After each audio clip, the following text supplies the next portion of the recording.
नमस्कार। कृषि दर्शन कार्यक्रम में आप सभी दर्शकों का स्वागत है। दर्शकों, यूँ तो भारतवर्ष ऋतुओं का वर्ष कहा जाता है।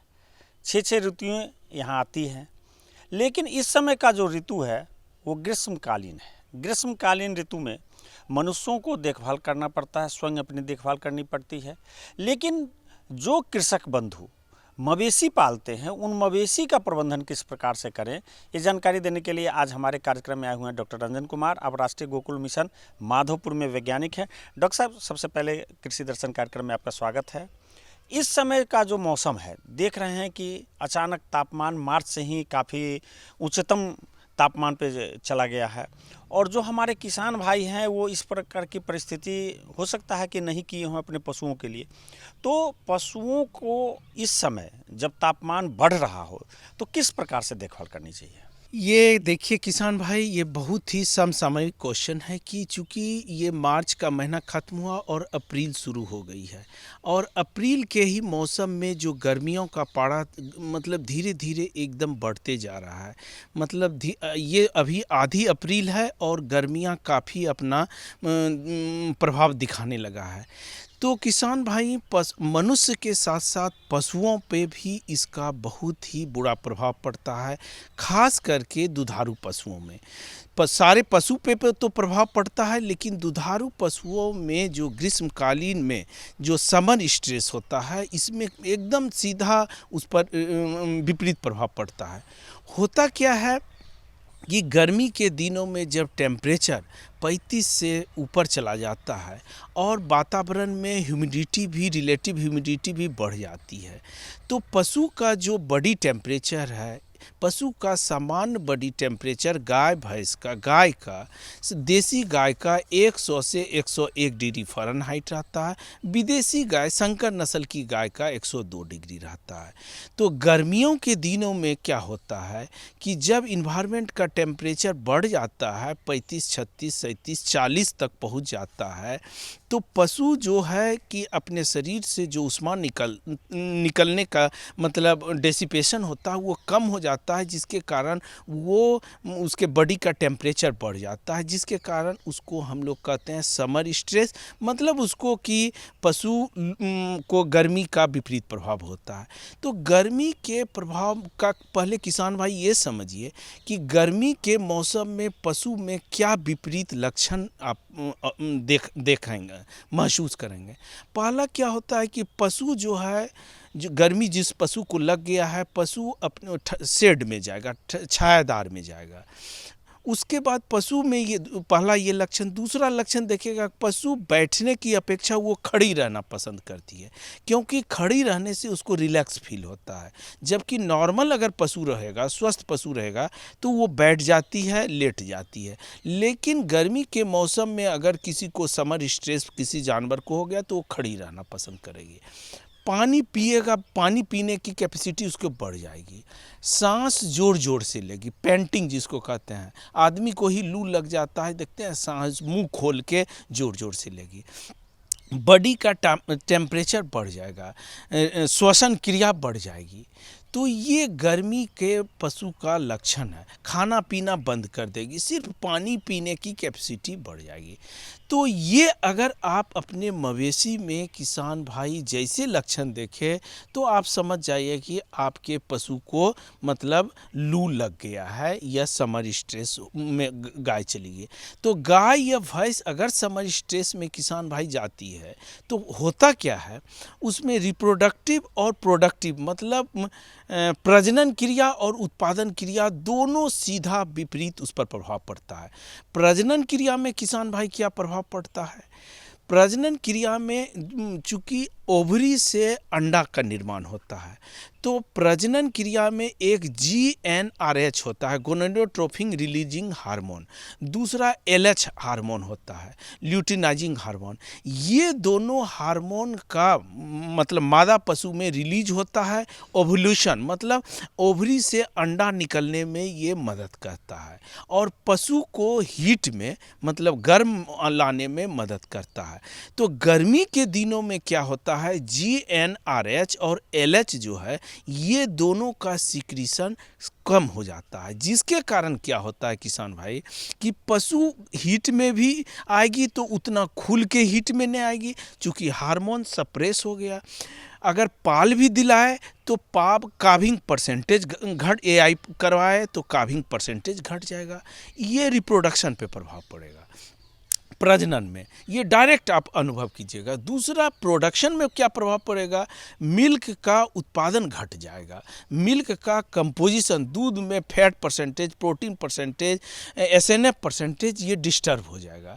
कारण क्या है कि गर्मी के दिन में वो जो इन्वायरमेंट टेम्परेचर बढ़ गया, ये अपने शरीर का मतलब समान तापमान बनाए रखने के लिए उसको ज़्यादा एनर्जी की ज़रूरत होती है। चूँकि वातावरण में ज़्यादा बढ़ गया, इसका टेम्परेचर ज़्यादा बढ़ गया, तो ये अपना शरीर को समान तापमान बनाए रखने के लिए मतलब मेंटेनेंस रिक्वायरमेंट इसका ज़्यादा हो जाता है। चूँकि प्रकृति से लड़ता है, उधर बढ़ जाएगा, ये चाहेगा कम रखने के लिए, तो इसके कारण क्या होता है कि शरीर से पसीना निकालता है गाय या भैंस, जिसके कारण स्वेटिंग होगा तो उसको कूलिंग इफेक्ट होगा, तो इसके कारण उसको ज़्यादा एनर्जी की ज़रूरत होती है। आप खिला रहे हैं प्रोडक्शन के लिए और वो जो है प्रोटीन और एनर्जी जा रहा है बॉडी मेंटेनेंस में, इसी के कारण उत्पादन घट जाता है। डॉक्टर साहब, ये जो आप बता रहे हैं कि गर्मी का प्रभाव दुधारू पशुओं में इतना ज़्यादा खराब पड़ता है, ये तो हमारे किसान भाई, पशुपालक किसान भाई, हम समझते हैं कि अधिकांश लोग इन बिंदुओं पर सोचते भी नहीं होंगे। तो ये बहुत ही खतरनाक स्थिति है। दूध उत्पादन भी घट गया और प्रजनन क्षमता भी पर भी कुप्रभाव पड़ा। तो ऐसी स्थिति में हमारे किसान भाई इस समय क्या करें कि इनका प्रभाव कम से कम अपने पशुओं पर पड़े, इसके बारे में बताइए। हाँ, मैं अभी तक किसान भाई बताए क्या समर इफेक्ट से पशु पे, मवेशी पे, गाय भैंस पे होता है।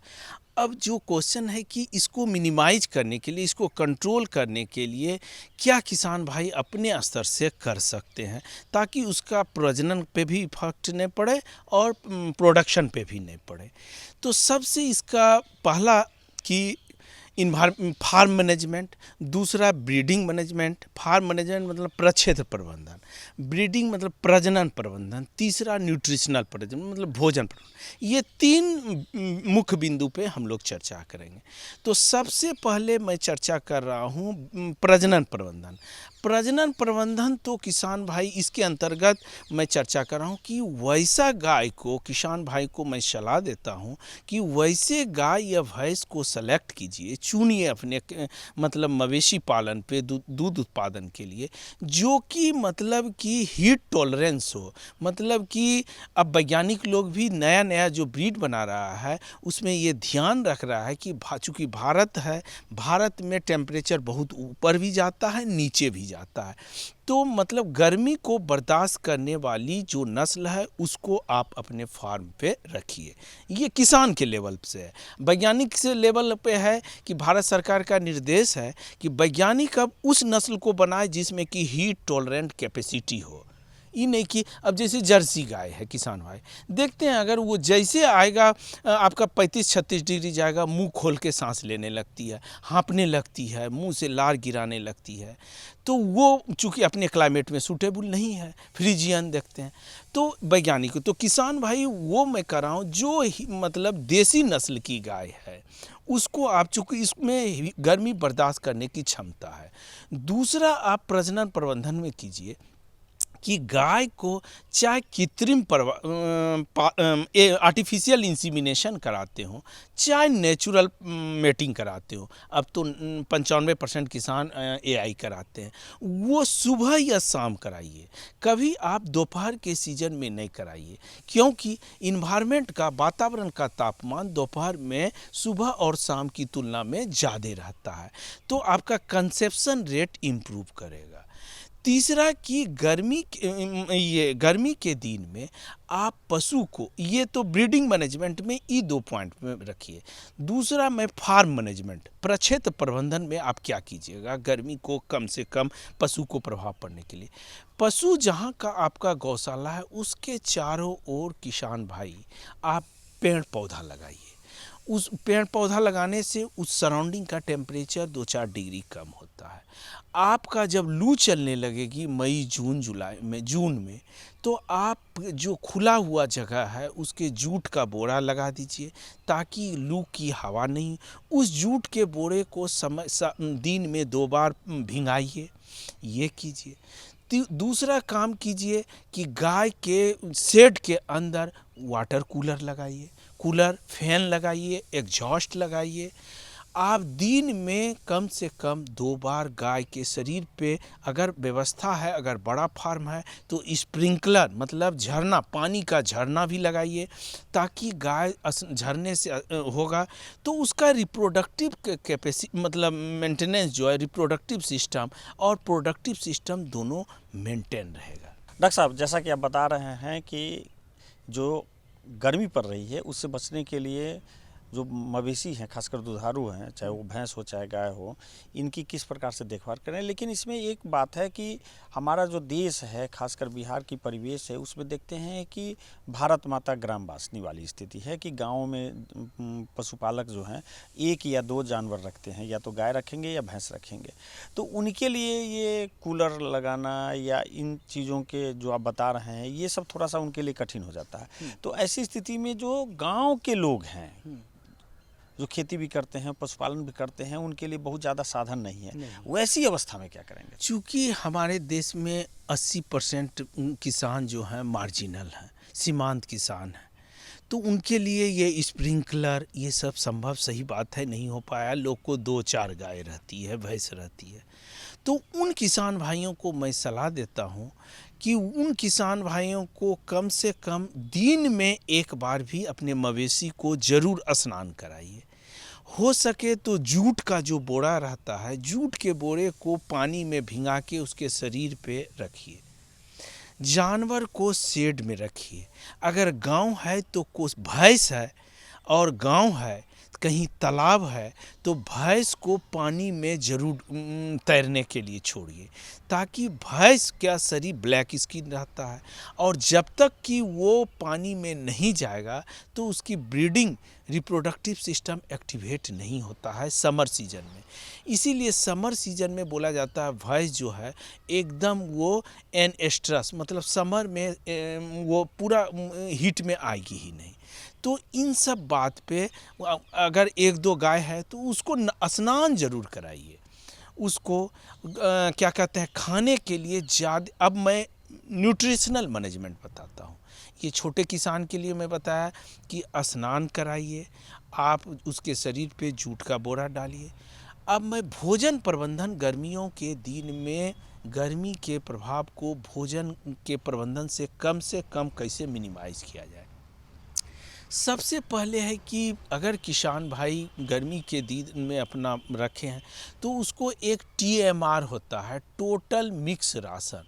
मतलब उसको हम लोग कहते हैं गर्मी के दिन में होता क्या है, आदमी या जानवर, आदमी में भी फील करता है कि भोजन इंटेक, फूड इंटेक की कैपेसिटी घट जाती है, ह्यूमन भी फील करता है। मवेशी में भी वही होता है कि जानवर का खाने की रुचि घट जाती है। जितना उसको पर डे खाना चाहिए उतना वो खा पाता नहीं है। क्यों? क्योंकि इन्वायरमेंट का टेम्परेचर बढ़ जाता है और भूख का जो सेंटर है वो सप्रेस हो जाता है।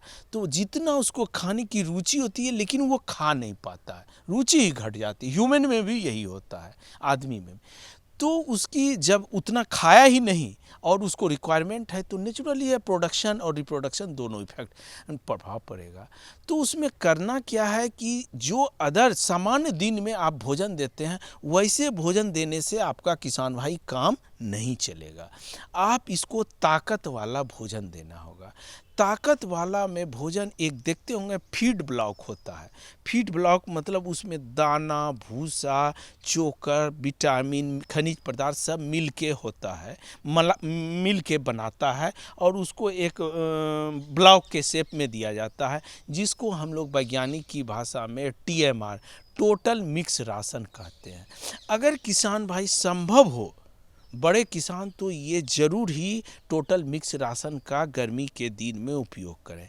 अगर छोटे किसान हैं, चूँकि हमारे देश में सभी बड़े किसान और TMR सब जगह उपलब्ध भी नहीं है, तो छोटे किसान हैं, उन किसान भाई को मैं सलाह देता हूं कि उन किसान भाई को मतलब अच्छे क्वालिटी का हरा चारा, अच्छे क्वालिटी में मक्का हुआ, अभी खरीफ के सीज़न में मक्का हुआ, ये क्या कहते हैं साइलेज हुआ, साइलेज मक्का का बनाइए, ज्वार का बनाइए।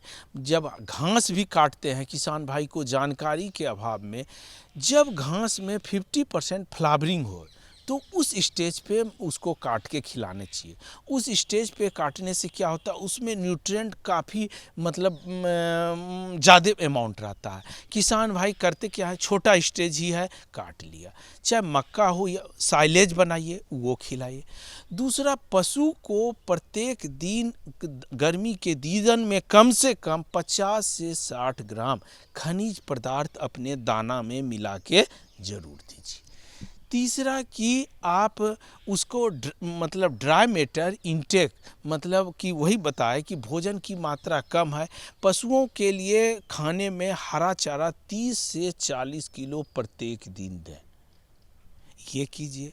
उसके बाद पशु को बाईपास प्रोटीन, गर्मी के दिनों में हम लोग कहते हैं मार्केट में दाना बेचता है तो बाईपास बोरा पे लिखा रहता है दाने पे, बाईपास प्रोटीन मतलब खल्ली, प्रोटीन का, पशु का प्रोटीन का मुख्य सोर्स है खल्ली, खल्ली जो तेल पेराने के बाद निकलता है किसानों, तो वो बाईपास प्रोटीन का यूज आप एक से मतलब वो उत्पादन पे निर्भर करता है कि कितना दूध उत्पादन कर रहा है, तो मेंटेनेंस के लिए कम से कम 1 से 1.25 किलो जरूर दीजिए और प्रोडक्शन के लिए उस हिसाब से आपको देना होगा।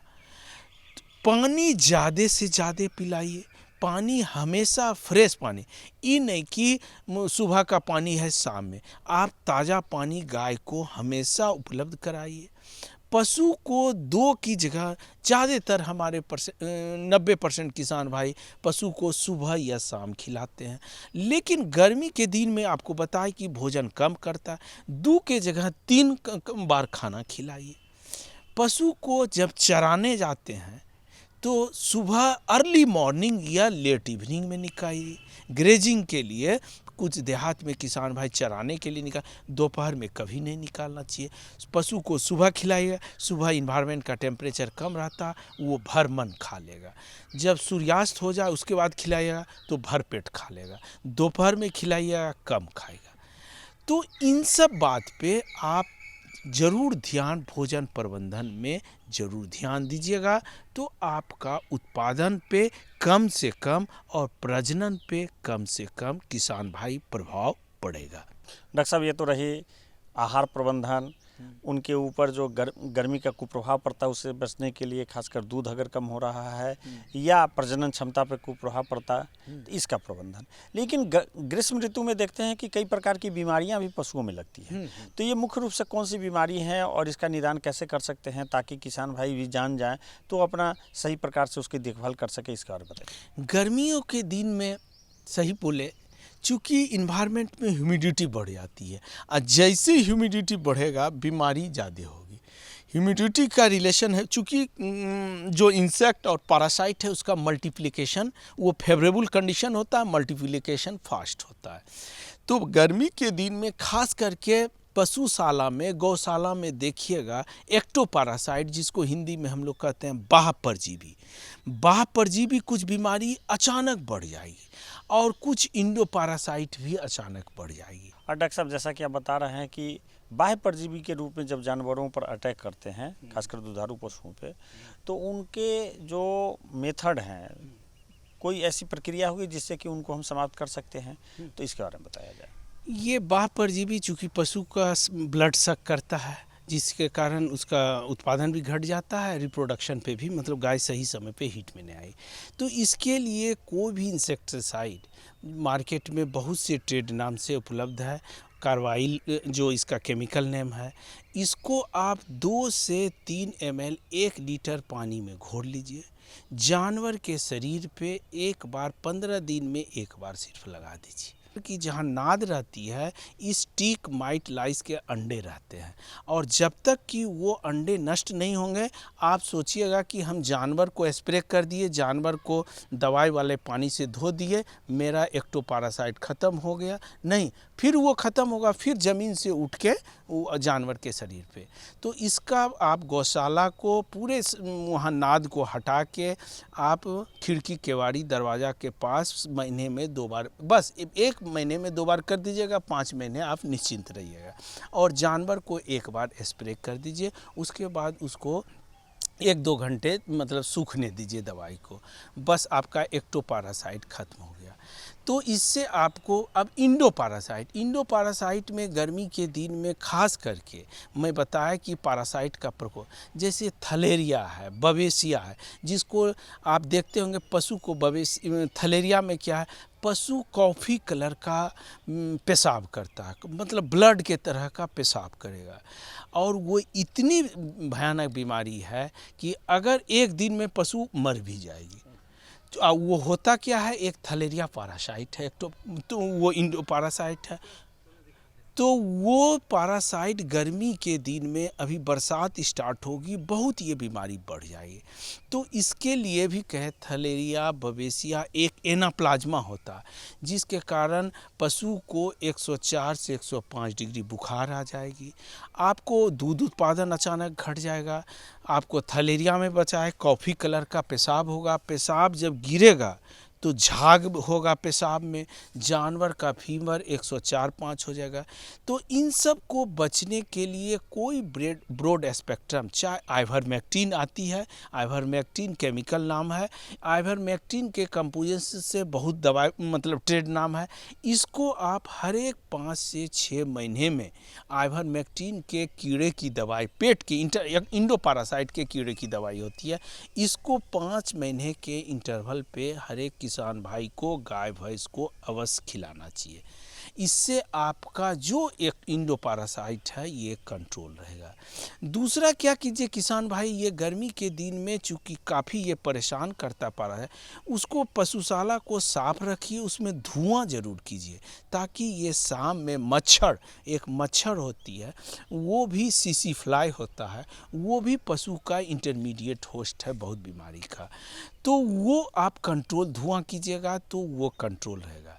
उसके बाद कुछ ऐसे बीमारी है, जैसे ये गर्मी खत्म होगी, आपके मवेशी को मतलब उसका आउटब्रेक, मतलब अगर वैक्सीनेशन नहीं कराए हैं तो उसका महामारी के रूप में लग जाएगी। तो वो जैसे क्या है, एफएमडी है, दूसरा गला घोटू है, तीसरा लंगड़ी है। ये तीनों बीमारी को मतलब जैसे ये गर्मी होगी, गर्मी जैसे ढलान पे जाएगी, बारिश स्टार्ट होगी, और बारिश में ये तीनों बीमारी एकदम पीक पे चली जाती है, क्योंकि चारों ओर इसका जो बैक्टीरिया है ये चारों एटमॉस्फेयर में ज़्यादा मल्टीप्लिकेशन होता है। तो इससे प्रिवेंशन के लिए, बचाव के लिए मैं किसान भाइयों को सलाह दूंगा कि इसके भी बचाव के लिए आप टीकाकरण अभी से ही, मतलब अप्रैल मई में भी अपने मवेशी को वैक्सीनेशन ज़रूर कीजिए, चूँकि ये बीमारी इतनी डेंजर है। जैसे खुरहा, अगर आपके जानवर को हो गया तो 5 से 10 हज़ार रुपया खर्च होगी, उसके बाद भी है कि जानवर बचेगी कि नहीं बचेगी, मतलब इतना खर्च होने के बाद भी अगर अच्छे ढंग से उसको एसेप्टिक माहौल में जानवर को केयर मेंटेन किए तो जानवर सरवाइव कर जाएगी। अदरवाइज मतलब जानवर बहुत ही मुश्किल होता है बचाना, खर्च भी हो जाएगी, 50,000 की गाय भी मर जाएगी। उसी ढंग से हम गला घोटू कहे, जानवर को गले में सूजन होगा, फीवर होगा, जानवर खाना पीना बंद कर देगी, 2-3 दिन में जानवर मर जाएगी।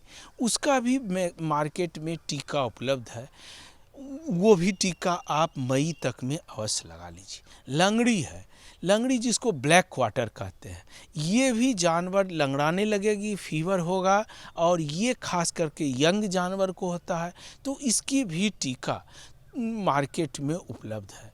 तो HS जिसको हेमोरेजिक सेप्टी गला घोटू, FMD जिसको खुराक है, और ब्लैक क्वार्टर जिसको लंगड़ी है, ये तीनों बीमारी का टीका बाजार में सभी जगह अच्छे किसी दुकान से खरीद के आप मई तक में किसान भाई अपने मवेशी को अवश्य लगाइए। डॉक्टर साहब, जैसे ग्रीष्म ऋतु में देखते हैं कभी कभी अचानक जो है कुछ मौसम परिवर्तन होता है और इसमें बारिश भी होने लगती है। कभी कभी ऐसा देखते हैं कि आंधी तूफान का भी माहौल बनता है, तो ऐसे में आग लगने की भी संभावना होती है। तो मवेशी भी कई ऐसे जगह हैं मवेशी जल जाते हैं। तो ग्रीष्मकालीन में ये आग लगने की समस्या से पशुओं को बचाने के लिए क्या करना चाहिए? देखिए, पशु को देखिए इसमें तो परहेज ही सबसे बड़ी चीज़ है। अगर कि हमारे फार्म में जो मवेशी है आग की चपेट में आ ही नहीं। पहला कि ये किसान भाई की फार्म के आसपास जैसे शाम में ही धुआं करता है, लापरवाही बस धुआं लगा के किसान भाई चल जाता है और बगल तगल में जो झूठ रहता है, जूट का बोरा रहता है, पकड़ लेता है, जिसके कारण मवेशी भी चपेट में आ जाती है। तो वो कोशिश कीजिए कि उससे हम धुआं जब भी करें तो उसमें जो पशुपालक भाई हैं, उसके ऑनर हैं, वो कम से कम उसका हिफाजत करें। लेकिन अगर किसी कारण दुर्भाग्यवश पशु को मतलब आग की चपेट में आ गए, तो जैसे आदमी की देखभाल पशु को तुरंत मतलब उसका प्राथमिक उपचार तुरंत करना चाहिए। मतलब उस जगह पर पानी से नहीं, मतलब आग को उस जगह पे किसी जूट के बोरे से या कंबल से या सूती के कपड़े से आग बुझाना चाहिए। उसके बाद उसको क्लीन करके पोटासियम परमैंगनेट या पोविडेन आयोडीन होता है, उसको साफ करके उसमें बर्नौल का लेप लगाइए और निकटतम पशु चिकित्सक से हॉस्पिटल में उसकी सहायता के लिए आप मतलब मदद ले सकते हैं। ये थे डॉक्टर रंजन कुमार, जिन्होंने ग्रीष्मकालीन ऋतु में पशुओं की देखभाल, खासकर जब पशु पालक किसान भाई हमारे परेशान होते हैं कि उनका दूध देना गाय कम कर देती है, भैंस कम कर देती है, प्रजनन क्षमता में कुप्रभाव पड़ता है, आहार पर कुप्रभाव पड़ता है, तो ऐसी स्थिति में किस प्रकार का प्रबंधन करना चाहिए, बहुत ही अच्छी जानकारी डॉक्टर रंजन कुमार के द्वारा दिया गया। डॉक्टर साहब, आप हमारे कार्यक्रम में आए और समसामयिक रूप से किसानों को बहुत ही अच्छी जानकारी आपने दी। आपका बहुत बहुत धन्यवाद।